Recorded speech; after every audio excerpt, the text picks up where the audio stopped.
In the quiet town of Besianse in the Adjoso traditional area, a deep history of rich culture and the ancient memorial is gradually getting buried in modernity. An aspect of the rich Ashanti culture which struck the early European visitors to this area was the distinct building style.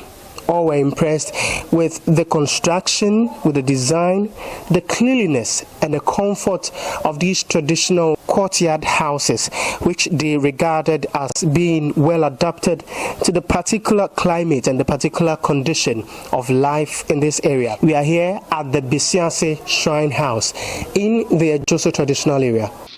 The unique features of these buildings are embedded in their style, method of construction, traditional motifs, and rich colorization of walls and practice of traditional religion. Ironically, the only 10 buildings that have survived till today are shrine houses of some powerful deities who have interceded and protected the Asantis. This site at Besianse in the Adjoso traditional area houses the Yautano deity, which is profoundly revered in the Ashanti worship, a depiction of the traditional character of vernacular Ashanti's architecture. Francis Kwayidi is the Ashanti regional head of Ghana Museums and Monuments Board. For Ashanti culture, drumming and dancing is a crucial aspect of Ashanti culture. And so this place was dedicated, to the singers, and then the space over there was dedicated for the cooks, that is the kitchen, and then the drummers also have their space over there. And so this central courtyard here was used for performance by the priest, who at the time was one of the most important people in Ashanti culture. The Ashanti buildings were built in the wattle and daubed technology. First, a framework made of vertical timber posts linked together by horizontal members constructed around a mat platform. This is then plastered from both sides with clay. The resting walls have thickness of about 25 centimeters. Looking at these complex designs, it is evident that a lot of patience and skills are required. The architecture often consists of 4 triangular buildings and steep thatched roofs enclosing a courtyard. The high steeped pitched roof at angle of 60 degrees allows for very good efficiency and durability of the thatched roof and also ensures adequate protection of the entire building. However, in the last century, corrugated iron has replaced thatch. Cement replaced the mud plaster and corp or massive mud walls, while mud bricks masonry have replaced the wattle and daubed technology. Gerard Chiom, expert heritage management of the Ghana Museums and Monuments Board, explains the environmental and climate significance of the building. This type of architecture is adapted to this climate. First of all, this is something we've forgotten. You can spend the day here, and you will never sit under the sun, right? So there is a careful observation of the sun, the movement of the sun, and so on. So this architecture is very well adapted to the tropical environment in Africa. Look at the roof, the slope of the roof, very well adapted to the rain. All right. Look at, as I said, the space and the sitting space. Always in the shadow, always protected from the sun.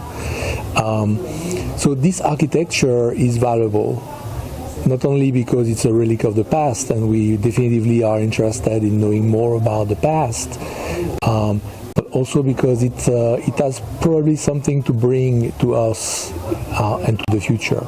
The outlines of the designs on the walls are formed from edgings of thin stripes of cane and then carefully covered with clay. The elaborate ornamentation was used for palaces, homes of worthy citizens, and shrine houses.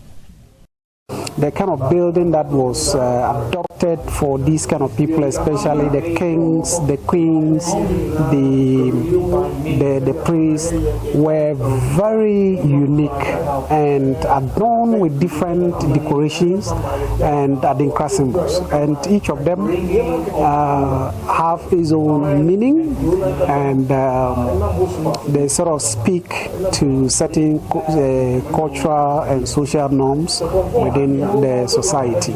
They are the stories and the narratives behind the tangible things that you see. The meaning of some of these designs and symbols are essential part of the intangible cultural heritage.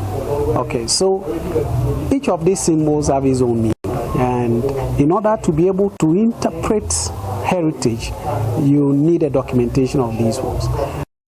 Despite technological advancements in the architectural landscape, limited research and discoveries have been made into indigenous building qualities that have stood against time. The 10 old Ashanti traditional architectural style buildings have been acquired for preservation as national monuments since 1964 by the Ghana Museums and Monuments Board and were listed as World Heritage Property by the UNESCO's World Heritage Committee in 1980. French ambassador to Ghana, Jules Amand Anyamboso, believes modern architecture can reconcile with the qualities old architectural elements bring to bear. There are some methods, some techniques that were not only valuable but are still very, very efficient.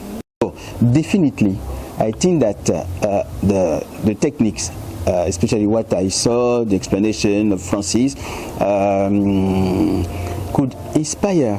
I'm sure that they know about, but they can be very inspiring by coming here to see again, for some of them to learn about these traditional buildings techniques, and that will be definitely very, very interesting to mix, because the modern world also need to learn a lot from the African continent. Reporting for Joy News, my name is Clinton.